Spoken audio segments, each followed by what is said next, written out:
Let's go ahead and start with Reggie, and he's fabulous, and he will introduce his topic.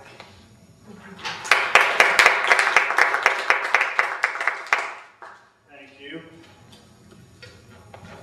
Well, I do this, we've got such a large group, and I do this seldom enough that I always forget the introduction to set up my speech, so I apologize.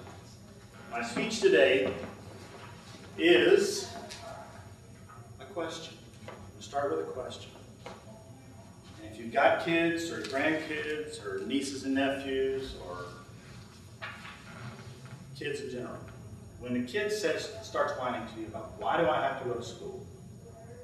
Why do I have to do my homework? Or when you used to whine to your mom, what did you say?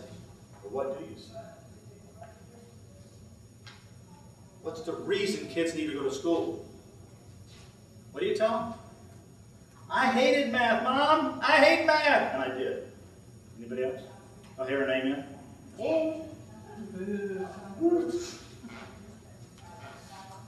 Did any of you say to get a good job? I used to. You need to get a good job so you can support yourself and your family and not be a bum like your cousin Ryan or your Aunt Raylene. Right? Did we ever say that? In high school? That's what I'm talking about. Okay. Well, I realized after a while, after my kids were grown, you learn everything once they're grown and it's too late to learn. That's one of the worst things you can say to a kid.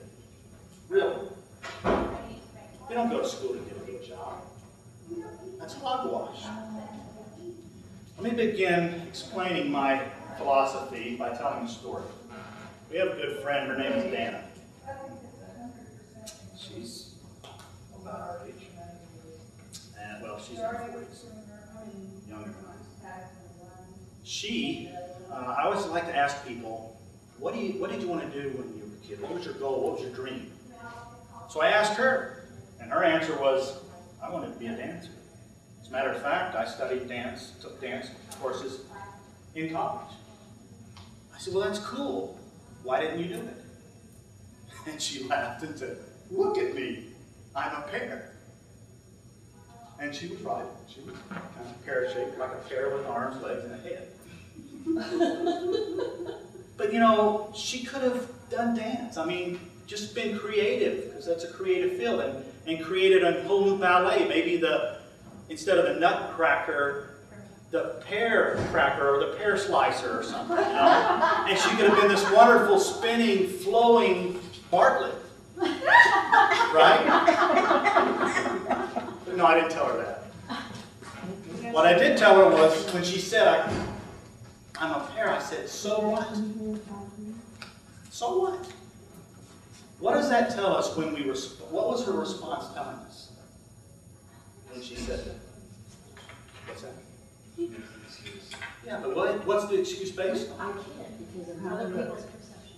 Right, and what's that based on? Because we live in this commercial world. We live in this capitalistic world. It's the get a job world, right? And if my abilities in this area aren't good enough to get a job doing it, then what's the point? I know all you guys who fish take that same attitude, right? If I'm not professional enough, I don't go fishing. No, we do it in some areas, but in other areas we don't, right? And with our biggest dreams and our biggest potential, we hold ourselves back. You ever thought about it that way? It's really important. We really need to think about that. And we need to teach our children. When our children ask us, why do I need to go to school? In my opinion, our answer should be, so you can become a great person. A great American. A great person who dances, or invents, or creates, or works. Oh, and by the way, in order to realize your dreams, you've got to get a job, and the education will help you do that too. Where did it happen in America when the means to the end became the end? Because I really believe it has. And there's nothing wrong. There's some people who have jobs who are their dreams, and they're very lucky, right? They're living their dream, and they're making money, and they're doing their thing, and that's fine too. But I think for most of us, our dreams are bigger than jobs. They're bigger than careers. If if you think about it. When you think about what you really want to be and what you really want to do, it's much bigger than that. And you've got the potential. We've all got the potential. But we see ourselves as pears. Right?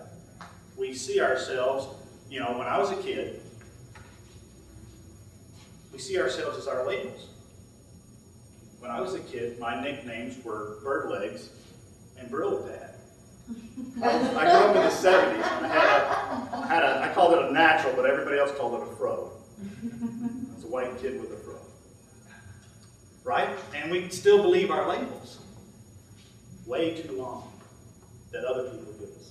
So I want you to think about that. And I'd like to close with a phrase from Shel Silverstein, from one of his books.